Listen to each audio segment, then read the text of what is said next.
mula kay Paul at hanggang ngayon, ang layunin lang naman nito is para sa mamamayan, para sa mga tao, para protektahan yung rights nila at mabigyan sila ng hustisya.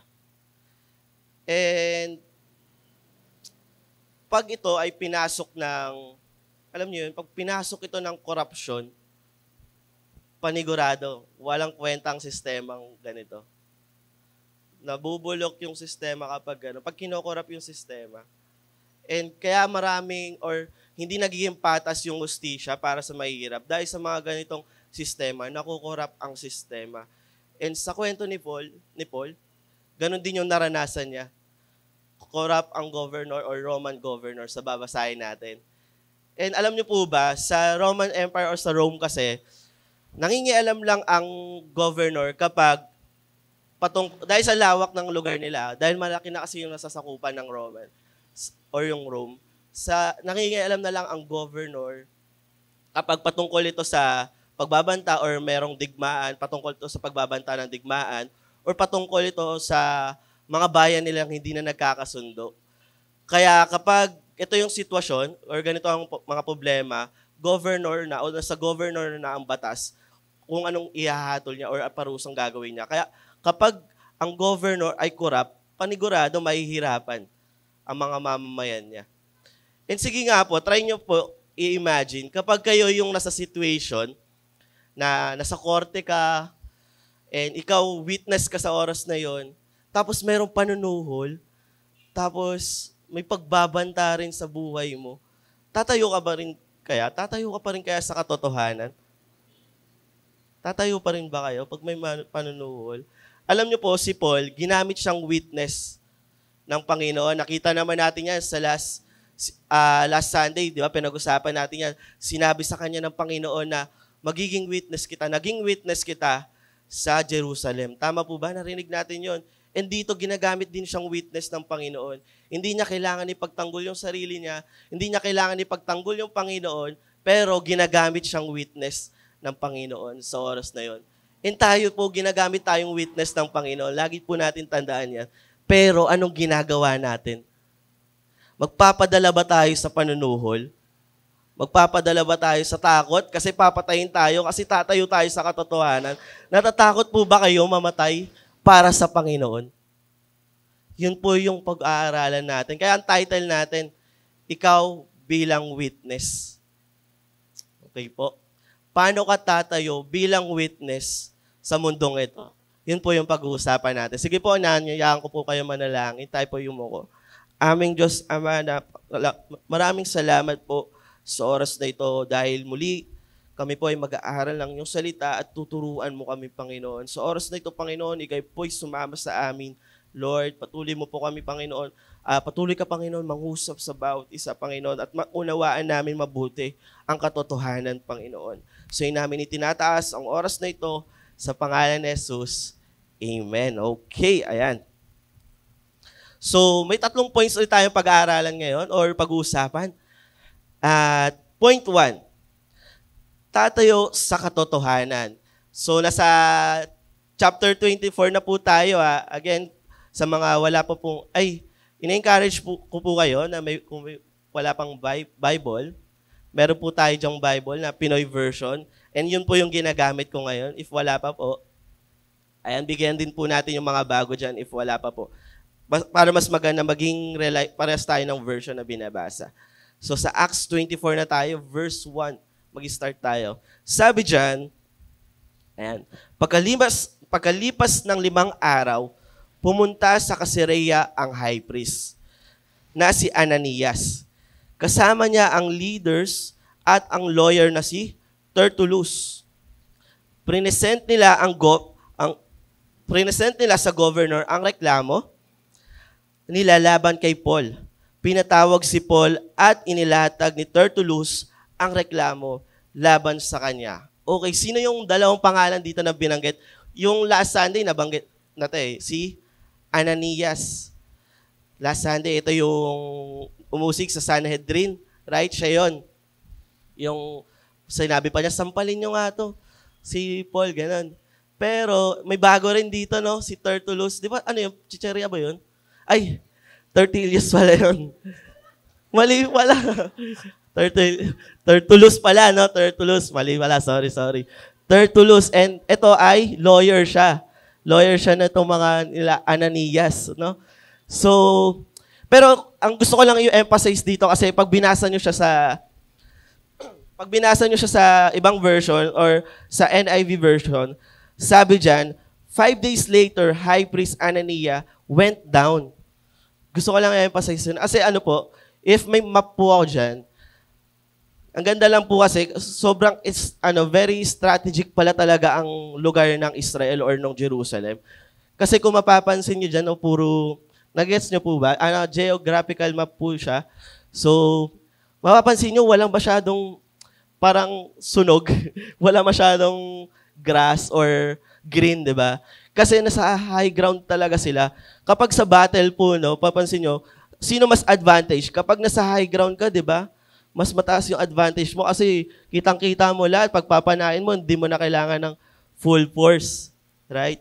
So dito, maganda talaga yung lugar nila when it comes sa battle. Pero pagdating naman sa mga resources, lalo-lalo na sa tubig, mahirapan sila. Kasi madalas, di talaga umakit yung ulap sa kanila. Tumatama lang sa bundok talaga. So, naalala nyo, lagi sila nananalangin. Pag Lord, sana magkaulan, lagi sila nananalangin para sa ulan. Kasi bihira lang magkaulan sa kanila. And yun lang, no, bumaba sila, went down, sila papuntang Caesarea. And kung titingnan natin sa mga original map, mukhang malapit, pero kung bababa ka, sobrang hirap talaga nun, ng dinaanan nila Paul, netong mga lawyer, para lang pumunta sa Caesarea.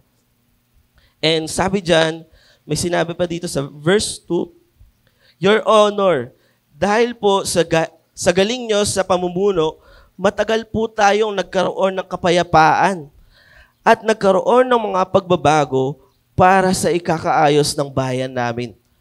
Tanggap namin ito sa lahat ng lugar at sa lahat ng pagkakataon at sobra kaming nagpapasalamat dahil dito. So ano napansin nyo sa opening spiel ni Tertullus? Puro pambobola talaga.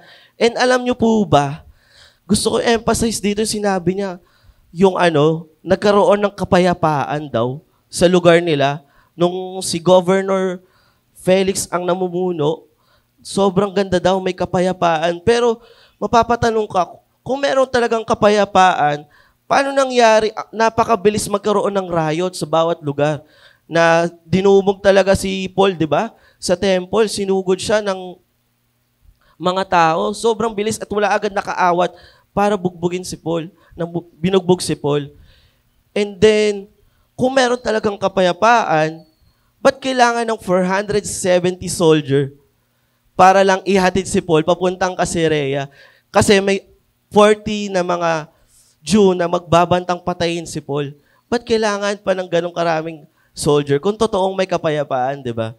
And alam nyo po ba, sa history lang ni Governor Felix, no, kung isa-search nyo po siya, si Governor Felix ay, nung panahon niya, maraming magnanakaw sa panahon niya.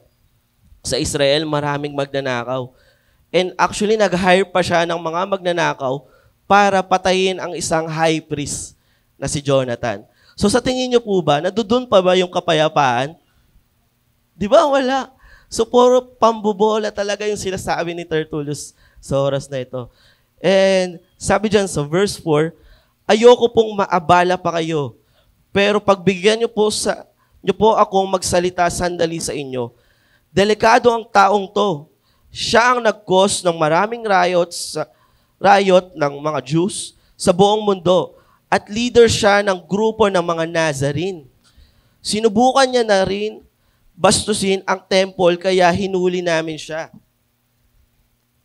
Hahatulan sana namin siya ayon sa batas namin kung hindi dumating si Commander Lysias at persahan siyang kinuha sa amin at inutos pa niyang na umapela sa iyo ang mga nagrereklamo. So, dito may mapapansin po tayo, 3 po yung binabato ni Tertullus na reklamo para kay Paul. So una yung personal charge.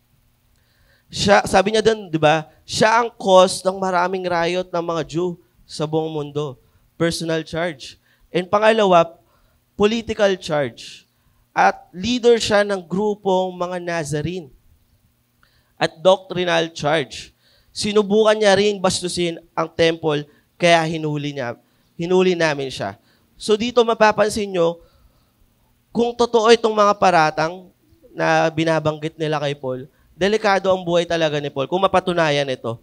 Pero isay natin, no? Kung pansinin natin, yung una, ano yung una? Personal charge. Siya ba ang nag-cause ng riot? Hindi, di ba? Hindi. Hindi naman siya. Actually, pumunta siya doon, wala naman siyang ginawa. Di ba? Pagpunta niya sa Jerusalem, kung maalala natin, binisita lang niya, hindi naman siya nagbahagi ng salita ng Panginoon on that day. Pero, sinasabi, pinagbibintangan siya, nag-cause agad siya ng riot sa lugar na yon. At sa maraming lugar. Kapag pumupunta siya, kapag nagmi-mission siya sa bawat lugar, sinasabi na nagkukos siya ng riot. Pero ang totoo naman, hindi naman talaga siya nagkukos ng riot if babasahin natin. Yung political charge, actually dito medyo delikado rin siya. Kasi may binabanggit ang Roman na Pax Romana. It means Roman peace. And ito yung madalas ino-offer nila sa mga sinasakop nilang lugar o mga pinupuntahan nilang lugar. Pag magpapasakop kayo sa amin, mayroong kapayapaan, may Pax Romana.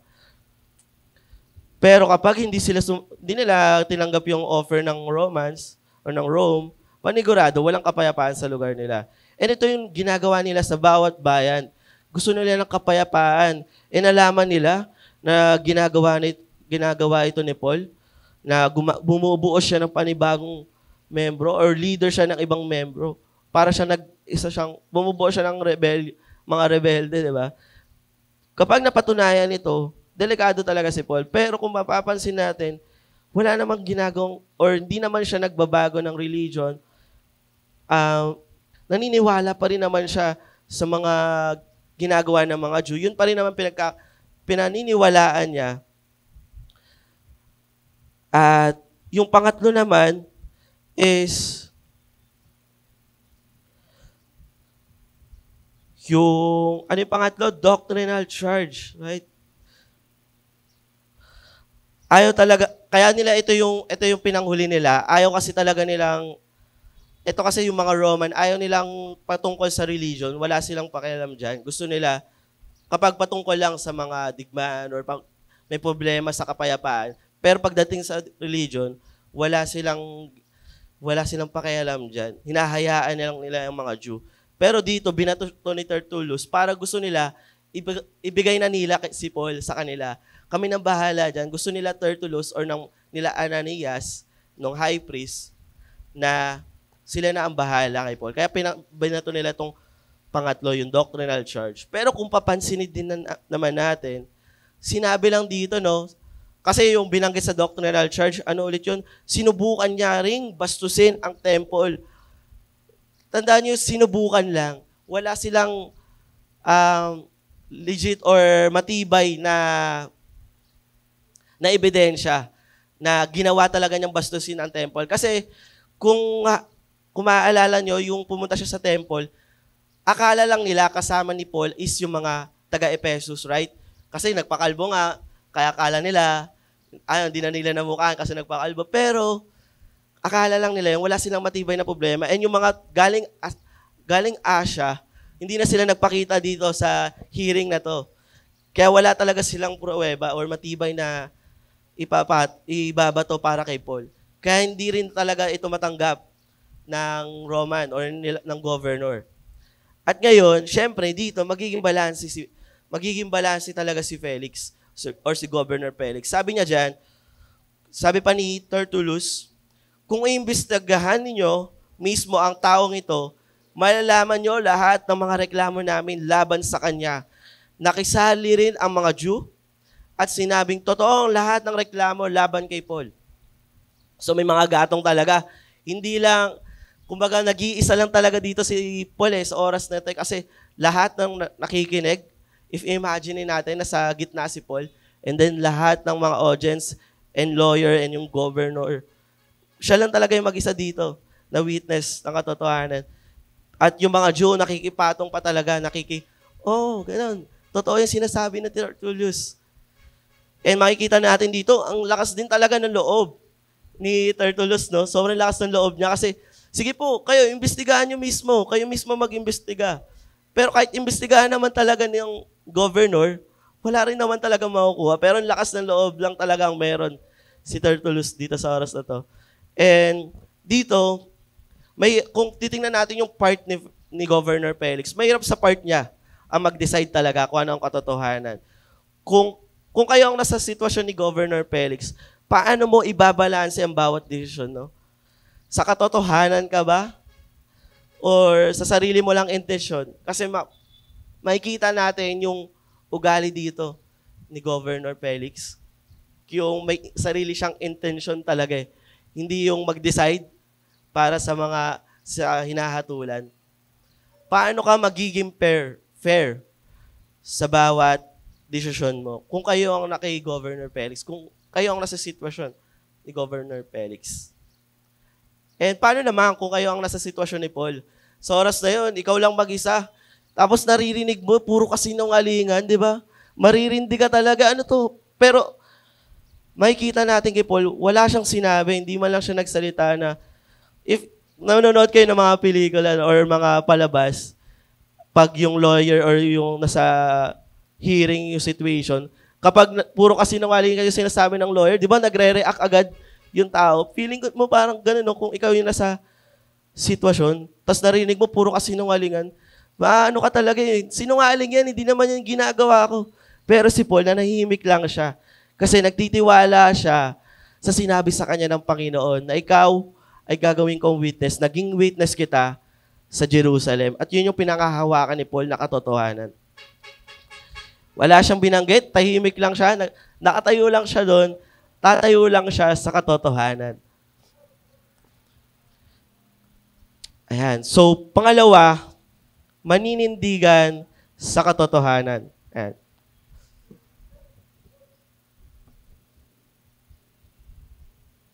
Sige po, sabay-sabay natin basahin yung verse 10. Sabi dyan, sumenyas ang governor kay Paul para magsalita siya. Sinabi ni Paul, alam kong maraming taong kayong naging judge ng bansang ito. Natutuwa ako kasi maipagtatanggol ko ang sarili ko sa harap nyo. So dito, anong intro ni Paul? Napansin nyo naman, anong difference ni Paul kay Tertullus? Wala siyang sinabing pambobola. Sinabi lang niya, wala siyang sinabi pambobola, sinabi lang niya kay Governor Felix is, matagal ka nang naging judge sa mga lugar na to. So parang ini-expect ni Paul na sa sobrang dami mo ng experience, alam mo na yung katotohanan, alam mo na yung dapat ihahatol sa mga ganito or yung desisyon mo, alam mo na dapat sa sobrang dami mong experience. Right? Tayo naman, di ba? Kapag marami ka ng experience sa isang bagay, kunya, for example, si Jasper, sobrang dami na niyang experience pagdating sa drums. Alam na niya kung anong dapat ituro sa mga trainee niya, kung ano yung mali, alam na niya agad yung mali. And ganun din dito, kumbaga, sa skill mo or sa talent mo, sa sobrang dami mo ng experience, si Governor Felix, marami nang siyang experience sa pagja-judge. So alam na niya, sa sobrang dami nun, alam na niya kung ano yung mga ganitong bagay. And wala nga siyang sinabi pambobola, at agad siyang sumagot sa mga paratang ng mga Jew at ni Tertullus sa kanya. Sabi niya sa verse 11, malalaman niyong hindi pa nakalipas ang 12 days mula nung pumunta ako sa Jerusalem para sumamba. Hindi ako nakita ng mga Jew na nakikipagtalo sa temple o nanggugulo sa mga synagogue o kahit saang city. Ni wala rin silang ebidensya na magpapatunay sa mga reklamo nila laban sa akin. So kahit yung doctrinal, no, wala talaga silang maipakitang ebidensya. Nabanggit dito yung 12 days, no? Hindi pa nakalipas yung 12 days nang dumating si Paul sa Jerusalem at agad siyang sinugod ng mga Jew na to. At dinala siya ng mga Roman soldier, right? And meron ako diyang slide patungkol doon sa days. Ayan. So, wala pa talagang 12 days. If bibilangin natin, day 1 niya, pumunta siya, day 1, galing na siya, dumating siya sa Jerusalem. And day 2 niya, pinuntahan niya or binisita niya yung sila James. Right? And day 3, pumunta siya sa temple. Ito yung sinamahan niya. Yung mga may panata, yung 3 lalaking may panata, na nagpakalbo sila and nanalangin sila sa temple. And day 4, day 5, yun, nasa temple sila. And day 6, inaresto na nila si Paul. At wala pa talaga, dun pa lang, nag-start. And day 7 niya, dumating siya dun sa Jewish Council, sa Sanhedrin. And day 8, ayan, pinagtangkaan siyang patayin ng 40 na mga Jew. And nabalitaan ito ng pamangkin niya, binalita kay Paul, and binalita sa governor kay Claudius, right? And then dinala nila si Paul sa Caesarea. And then dumating na siya sa Caesarea, yan, day 9. And day 10, hinintay na lang nila yung mga Jewish, ito sila Tertullus, sila Ananias, hinintay na lang nila. And day 11, ayan, dumating na sila. And day 12, ayan, ito na yon, yung day 12, nag-hearing na sila. Day 13, ayan, ito na yun, nag-hearing na rin sila day 13. So, wala pa talagang 12 days nung dumating siya sa Jerusalem. Actually, nung day 7 pa lang, day 6, nung inaresto siya, wala siyang nagawa.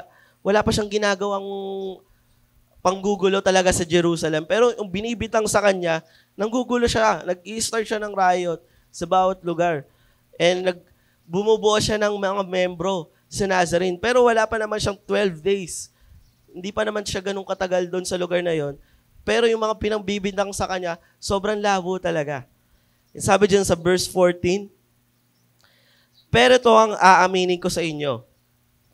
Sinasamba ko ang Diyos ng mga ancestor namin sa pagsunod ko sa daan ng Panginoon. Yung sinabi ng ilan na maling paniniwala, naniniwala rin ako sa lahat na nakasulat sa law ni Moses at sa mga libro ng mga prophets. Kagaya ng mga taong ito, umaasa rin ako na mabubuhayin ng Diyos ang mga namatay.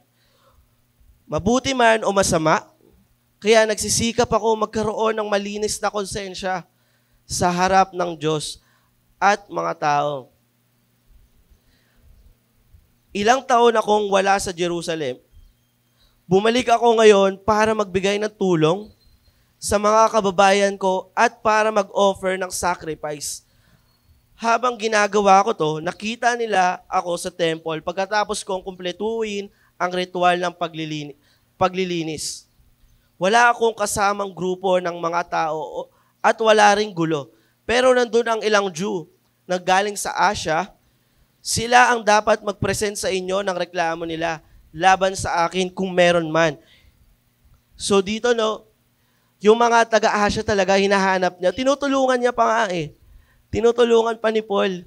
Itong mga, sila Tertullus, itong mga Jew, na dapat ito yung mga i-present nyo. Yung mga taga-Asia, na galing Asia. Yung mga Jew doon. Sila naman talaga yung unang nag-usig kay Paul eh. Sila naman yung humata kay Paul from sa temple eh. Sila naman yun. Pero wala sila dito sa oras na to kasi alam nilang mali sila. Alam nilang mali yung pagkatingin nila na kasama ni Paul ay mga taga-Efeso. Kaya hindi nagpapakita itong mga tao or mga Jew galing Asia. Hindi din siya nagbago ng religion, right? Kung ano yung pinaniniwalaan ng mga ancestor niya, yun din ang pinaniniwalaan niya. Yung mga kanyang ninuno, paniniwala pa din niya yon. Ang kakaiba lang naman sa paniniwala niya is yung pagdating ni Jesus, kumpleto yung sa kanya. Kumbaga, upang masamba mo ang Diyos, magpapatunay na si Jesus ang katuparan ng lahat ng sinabi sa Old Testament. So yung mga Sadducees kasi, Ang paniniwala lang nila is yung 5 books. Ano yung 5 books? First 5 books. Genesis, Exodus, Leviticus. Yun lang ang pinaniniwalaan nila. And the rest of the Old Testament, ito mga Sadducees lang the rest of the Old Testament, di na din nila pinaniniwalaan. Kasi sinasabi nila, hindi naman na yun sulat ni Moses. Kaya yun lang paniniwala nila. So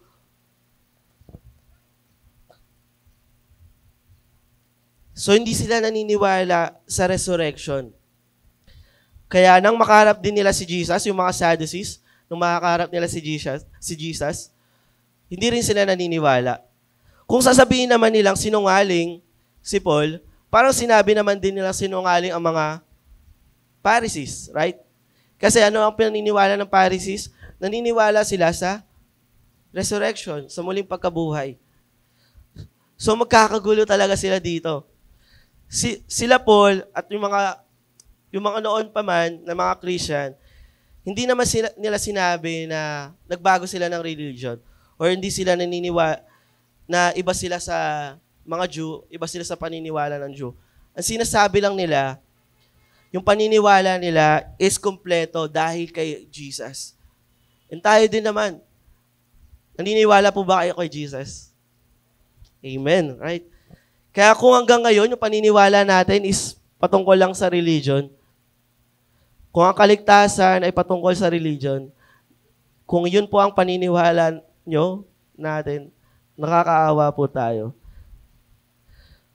Kaya mahalaga po, kumpleto ang kaalaman natin patungkol sa Biblia. Hindi lang po pili ang book na binabasa natin. Karamihan kasi sa atin, ngayon, ang daming tanong, patungkol sa Revelation, daming tanong, nandoon na sa ending part, para nanonood ng pelikula. Alam niyo yun, na dahil excited ka na, papanoorin mo na yung ending, and then, magko-conclude ka na, ay, pangit tong palabas na to, ay, boring ng palabas na to. Pero hindi mo naman alam yung gitna, yung umpisa. Actually, yung iba nga, umpisa lang yung pinapanood. Pag nakita na nila yung umpisa, nababoringan na sila agad, ayoko na ito. Pero di pa naman nila nakikita yung gitna ng part, yung exciting part. Nagko-conclude na silang pangit to. So dapat talaga, alam mo talaga yung umpisa at hanggang dulo ng kwento ng Panginoon. Kaya yung mga tao maraming tanong dahil sa mga ganun. Hindi nila kinokompleto yung salita ng Panginoon. Kaya bilang witness, mahalaga po na kompleto ang detalye mo patungkol sa Panginoon. Sige nga po, kung ikaw po ay nagiging witness sa isang korte, tapos tatanungin ka, di mo alam lahat ng sasabihin mo, matutulad po talaga tayo sa Your Honor, di ko po maalala. Right? Kung di po kompleto yung detalye mo, pag pinanghawakan mo yung katotohanan, dapat po yung detalyado, kumpleto. Hindi pwedeng, ay, totoong may resurrection. Naniniwala akong totoong may resurrection. Kasi sabi yan ni Denzel Dapat po binabasa. Maling-mali po yun. Kung gusto talaga nilang makonvict si Paul, dapat sapat yung ebidensya nila. Hindi po sapat yung ebidensya nila. Sabi pa dyan sa verse 20, o kaya tanungin nyo ang mga nandito kung anong kasalanan ko. Nung umarap ako sa Jewish Council, ito lang ang pwede nilang ireklamo laban sa akin na sinigaw ko doon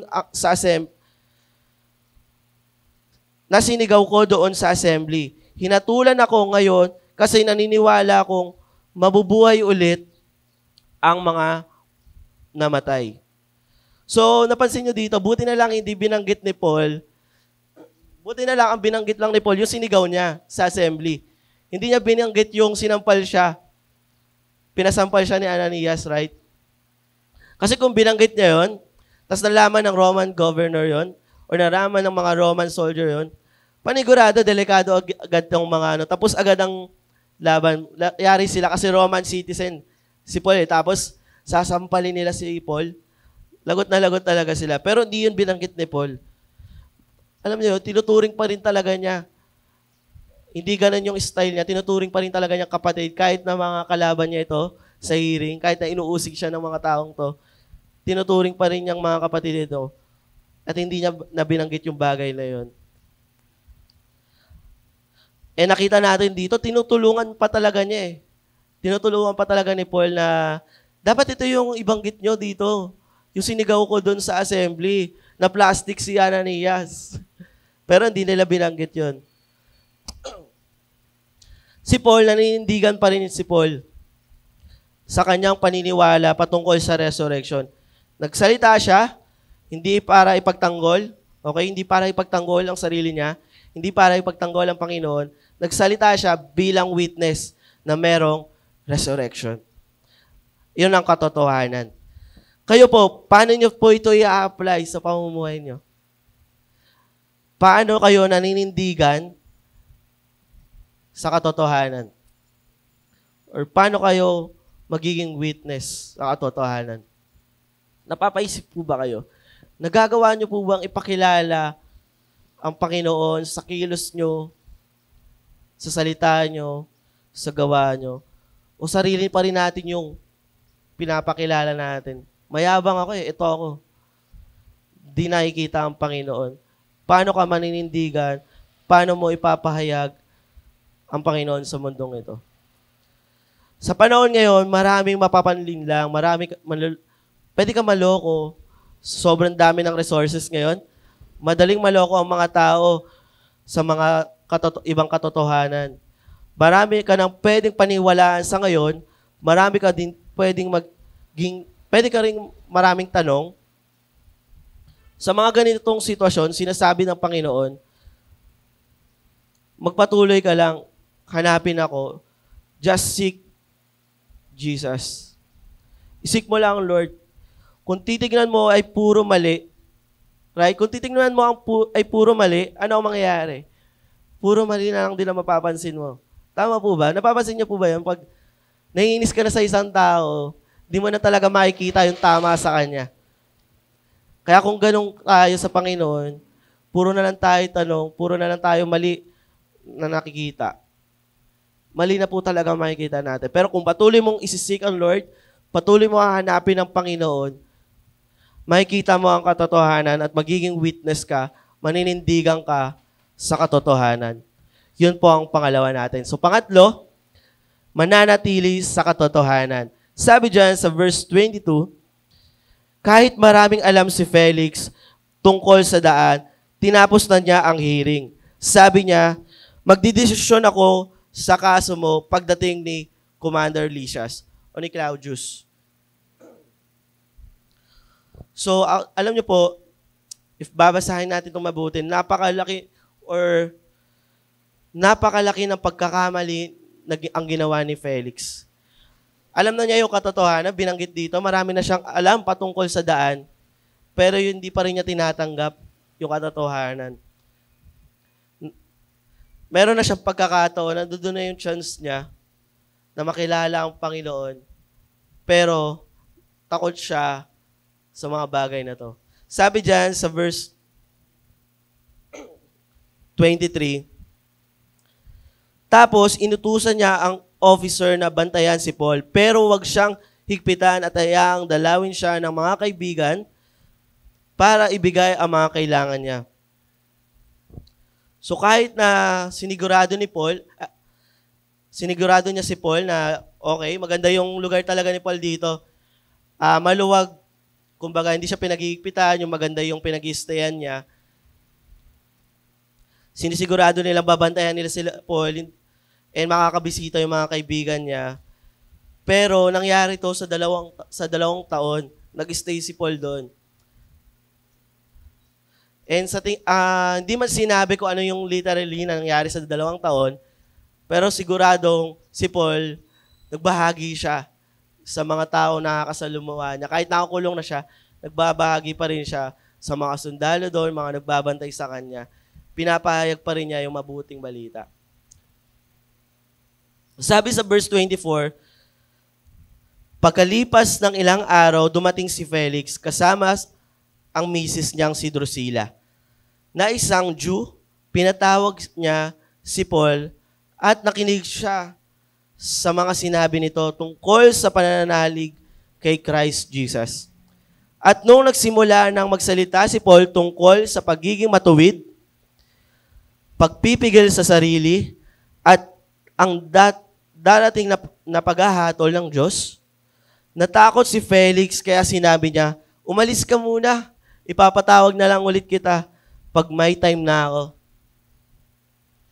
So nauunawanan niya mabuti, no? Yung mga sinasabi talaga ni Paul. Nagigets niya, alam na niya yung, matagal na niyang alam yung patungkol sa mga tamang daan talaga. Pero hindi niya ito pinanghahawakan. Hindi pa rin siya naniniwala. Alam niyo po, bakit nga ba niya alam lahat? Bakit kahit hindi pa nagsishare sa kanya si Paul, ano ba yung history niya? Ayan, ano ba yung history niya? Yung asawa niya, ano pangalan po? Drusilla, right? And if isa-search po natin si Drusilla, ang tatay po niya is si Herod Agrippa. So kung babasahin nyo, isa-search nyo si Drusilla, marami kayong chismis na makukuha sa kanya. Pero gusto ko lang i-share sa inyo, is tatay siya ni Herod Agrippa the first. And si Herod Agrippa the first, ang tatay naman niya is si Herod the Great. And kilala niyo po si Herod the Great? Siya po yung sa panahon ni Jesus, nung pinanganak si Jesus, nabalitaan ni Herod the Great na darating ang Messiah, and akala niya yun yung papalit sa kanya bilang hari. And sabi niya, inutusan niya yung mga alagad niya na patayin lahat ng panganay, lahat ng batang lalaki. And ito po yun. Yung lolo niya, so parang lolo niya is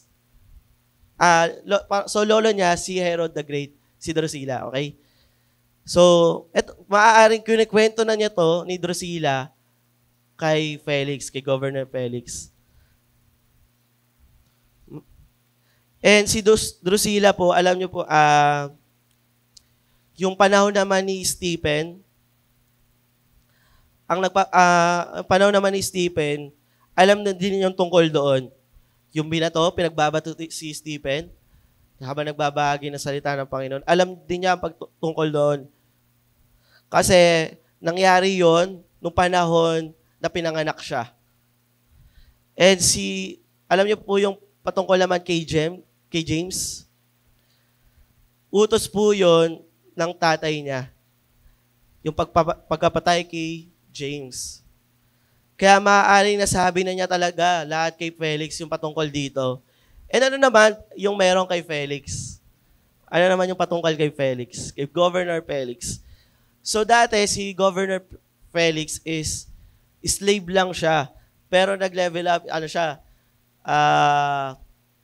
na-promote siya bilang governor.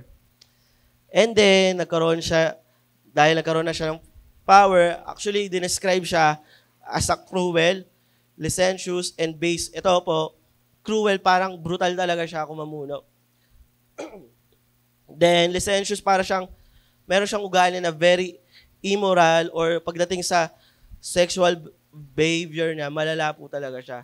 And yung base, parang slang word po ito na being yourself, ganun po siya, wala siyang pakialam sa sasabihin sa kanya ng iba. And alam niyo po ba, dahil doon, nagkaroon siya ng power, naging governor siya, nakita niya si Drusilla, na-attract siya doon. Alam niyo po, si Drusilla ay may asawa noon. May iba siyang asawa. Pero dahil attracted talaga si Governor Felix kay Drusilla, inakit pa rin niya to. And si Drusilla naman, nagpaakit siya. Kaya pinili niya si Governor Felix. And going on, so may tatlong bagay kasi dito. Nagigess niyo na ganun ang ugali ni Felix. Kaya marami siyang alam patungkol sa daan dahil kay Drusilla, sa asawa niya. And dito, sa part na to, may makikita tayong tatlong points na binigay ni Dr. Luke, sinulat ni Dr. Luke dito, na naging sermon ni Paul. Di ba? Kasi binanggit dito na nagsalita si Paul kay Drusilla at kay Governor Felix patungkol sa pagiging matuwid. And si Paul, maalala natin, cruel siya, brutal talaga siya. And pagpipigil sa sarili, Eh si Paul, yung sexual behavior niya, grabe. At ang dadating na paghahatol o yung judgment. Pero wala pakialam si Paul. Ay si Felix sa mga sasabihin talaga ng iba. Kahit itong paghahatol na to. So isa-isayin natin. So puro patama talaga kay Governor Felix ang mga binahagi ni Paul, no? So una, yung pagiging matuwid. Pinag-uusapan natin talaga yung pagkukulang, no? Yung pagkakamali, mga tendency, pinag-uusapan natin yan. Pero pagpatungkol na sa pagkakamali natin, mahilig tayong makipag-usap yung maling-mali si ganito, bakit ganito, laging late si naiinis na ako kay ganito. Pero pagdating sa mali natin, hindi natin matanggap yung pagkakamali natin. Ayaw natin maging matuwid. Pag tayo na yung kinokorek ng tao, tayo na yung kinokorek ng Panginoon, ayaw nating tanggapin. Pero pag kinokorek natin yung iba, grabe tayo mag-correct sa iba, no? Bakit po ganun yung pag-iisip natin? I-check po natin yung puso natin. Baka may pagkukulang pa po sa puso natin. Huwag naman po sana dumating sa sitwasyon na iisa tayo sa mga plastic na Kristiyano. Okay? So kumakatingin sa iba, kumakahusga sa iba, kumakikita ang mga pagkakamali ng iba, ganun kabilis tayo, no? Pag titingnan natin yung pagkakamali ng iba, ganun kabilis. Pero pag sa sarili na nating kasalanan, di ako ganyan. Maling-mali po yun. Walang maliligtas sa pamamagitan natin, sa gawa natin, walang ibang maliligtas. Dahil sa Panginoon lang, or kapag nasa Panginoon ka lang, or gawa lang sa Panginoon, gawa lang ng Panginoon Yesus, doon lang tayo maliligtas. Pangalawa, sinabi dyan yung pagpipigil sa sarili. And nabanggit naman natin, yung sexual behavior ni Governor Felix. And sa panahon ngayon, napakarami pong tukso. Sino dito lagi nadadala sa tukso? Ako, di ba? Walang magtataas. Ang mga tao ngayon, akala nila, kaya nilang kontrolin yung lahat ng bagay. Pero yung sarili nila, hindi naman talaga nila kayang kontrolin. Pag pipigil nila sa sarili, hindi nila kayang kontrolin. Sinasabi nila, ay, kaya ko nang gawin yan. Madali na lang sa akin yan. Lagi ko nang ginagawa yan Pero yung sarili nila, hindi nila kayang kontrolin. Sila, Drusilla at Felix, example sila nito, may asawa na si Felix. May asawa na si Drusilla, pero nagpadala pa rin siya. Right? Nagpadala pa rin si Drusilla sa pang-aakit ni Governor Felix. Isa ito sa example na pagpipigil sa sarili, alam niyo po yun. Kay Governor Felix, ganoon din. Madali sa kanya yung pagsisinungaling. Madali sa kanyang pumatay. Di ba? Inutusan pa niya yung mga magnanakaw para patayin ang high priest. At walang nakakaalam na iba nun. And yung pangatlo, yung paghahatol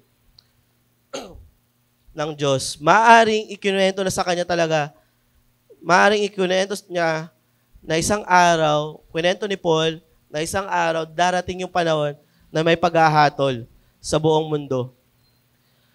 Ngayon, sa pagbalik ng Panginoon, ang tanong, siya ba ay magiging tagapagligtas o i-judge siya ng Panginoon? Alam niyo yung feeling na siya yun na yung judge? Sa sobrang tagalan niyang naging judge, tapos pagdating ng Panginoon, i-judge siya, ikaw po ba, matatanggap niyo po ba yun? Darating yung panahon, ginagawa mo yun, tapos ginagawa mo yung pag-judge, tapos darating yung Panginoon, ikaw naman yung i-judge. Parang mahirap para sa kanya. Ano ang pipiliin niya? Maliligtas siya o darating siya sa situation na ihukom siya? Kailan ba mangyayari ang araw na to? Siyempre, sa resurrection, right? So, nakita natin dito na natakot talaga si Governor Felix. Hindi na niya naitago ang takot niya na kahit ayaw nilang ipakita ang kanilang emotion. So, sinabi na lang niya, umalis ka muna. Ayaw ko itang makita, natakot kasi. Parang pag may time na lang ulit ako, sige, doon ka muna. Sobrang takot niya, pinaalis na lang niya si Paul eh. And hindi niya tinanggap. Yes, natakot siya, pero hindi man lang siya nag-repent, no? Alam niyo yun, natakot lang talaga siya. And sabi niya dito, nabanggit yung dito, yung pag may time na lang ako. Usually, ginagamit tong word na to. Gamit na gamit to sa panahon natin ngayon. Sige po, pag may time na lang po ako, may ginagawa pa po ako, busy po ako eh. Pero alam niyo po, yung mga ganitong ugali, procrastination po ang tawag dito. Pagiging tamad. Pagliliban ay parang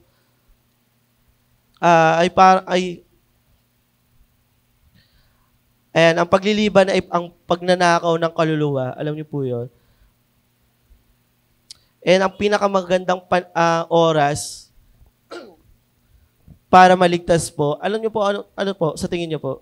Ano ang pinakamagandang oras para maligtas? 3 p.m., 4 p.m., ano po? Ngayon na. Ngayon na ang pinakamagandang oras. Sabi dyan sa verse 26, akala niya susuhulan siya ni Paul. Yun pala. Ng pera, kaya madalas niya itong pinapatawag at kinausap. Pagkalipas ng 2 taon, pinalitan ni Porcius Festus si Felix bilang governor. Gusto ni Felix na matuwa sa kanya ang mga Jew, kaya hindi niya pinalaya si Paul. So yun pala, kaya niya lagi pinapapunta rin si Paul, hindi pala ang kailangan niya, yung goal niya, para bigyan siya ng pera ni Paul. Sige na, palayain mo na ako, bibigyan kita ng pera. Pero hindi niya nakita yan kay Paul, hindi ganun ang ugali ni Paul. So yun yung hinihintay niya, bigyan siya ng pera ni Paul. Pero hindi yun nangyari. Susuhulan siya, hindi niya nakuha yun, kaya nainis talaga siya kay Paul. Sige na, lumabas ka na, wala ka naman pala ibibigay sa akin yung pera. Ganon din pala ang reason talaga ni Governor Felix. And so sobrang gusto ni Governor Felix, sa kanya matuwa ang mga Jew. Mas gusto niya yung parang siya talaga yung center of attraction eh. Matutuwa sa kanya lahat ng tao. Kaysa si Paul lang ang matuwa sa kanya, pinili niya ang Jew. Kaya hindi niya pinakawalan si Paul. Ng 2 taon, hindi niya pinalaya si Paul. So maraming sinayang na panahon si Felix. Akala pa din niya, siya ang may control sa mga bagay. Akala niya laging may bukas para sa kanya. Hindi niya pa din nakita ang kahalagaan nito. Hindi pa rin niya nakita yung katotohanan, no? Kahit nandoon na harap-harapan na sinasabi sa kanya, pero bulag pa rin talaga siya. And katulad po na sinabi ko, no, kapag sarado talaga ang pag-iisip ng isang tao, hindi po talaga matatanggap niya, hindi talaga papasok sa isip niya yan. And tayo po ba? Nakikita niyo na po ba? Nakatatanggap niyo na po ba yung katotohanan? Pinanghahawakan niyo na ba ang katotohanan? Alam niyo po, may isang araw, nagpatawag si Satan sa kanyang mga demonyo. Nagplano sila, nagmeeting sila kung paano pa sila magbibigay ng kasinungalingan sa mga tao, paano pa nila lolokohin yung mga tao sa mundo. Sabi ng demonyo 1, sabi niya, sabihin natin walang Diyos sa mga tao. Sabi ni Satan, may Diyos naman talaga eh. Hindi na maniniwala ang mga tao dito. Pag tumingin sila sa paligid, tingnan nila yung lugar, may mga puno, may kita nilang, may tagalikha talaga, may Diyos talaga. Right? Sabi naman ng demonyo 2, what if sabihin natin walang langit? Sabi ni Satan, Hindi eh. Pag tumingala ka lang eh. Tingala nga po. Ay, wala. May bubong eh. Tingala nga kayo. May langit, di ba? Tingin lang kayo dyan sa bitala. May langit naman talaga, di ba? Sabi nila, oo nga. Oo nga. Sabi naman ni Demonyo 3, what if sabihin naman nating walang impyerno? Sabi ni Satan, ano ka ba? Nandito na nga tayo eh. Sabi nila, oo nga no. Kung naniniwala sila sa Panginoon, maniniwala na rin sila dyan. Maniniwala sila sa langit, maniniwala na rin sila dyan. Napakamot na talaga si Satan eh. Ano ba naman itong mga to? Tapos, eto na, si Demonyo 4. Sabi naman niya, ay, alam ko na boss, ito yung pinakamaganda. Ito na. Sabi niya, bumulong siya. Sabihin natin sa mga tao, kalma lang. Huwag silang magmadali. Mahaba pa yung oras. Huwag muna nilang kilalanin yung Panginoon. Enjoy muna nila yung buhay nila dito sa mundo. Ganon ang gustong plano nila. Pero alam nyo po, ayan, ngayon ang pinakamagandang oras para tanggapin si Jesus. Right? Paulit-ulit natin sasabihin yan. Ngayon ang pinakamagandang oras para ibahagi ang salita ng Panginoon, para ibahagi ang katotohanan. Ngayon na. Ngayon ang tamang oras. Ikaw bilang witness, paano mo ibabahagi ang katotohanan? Paano ka tatayo? Paano ka maninindigan? Paano ka mananatili sa katotohanan sa mundong ito? Sige po, kung kayo po, niniwala kayo sa katotohanan, kayo po, naninindigan kayo sa katotohanan, inaanyayaan ko po kayong tumayo.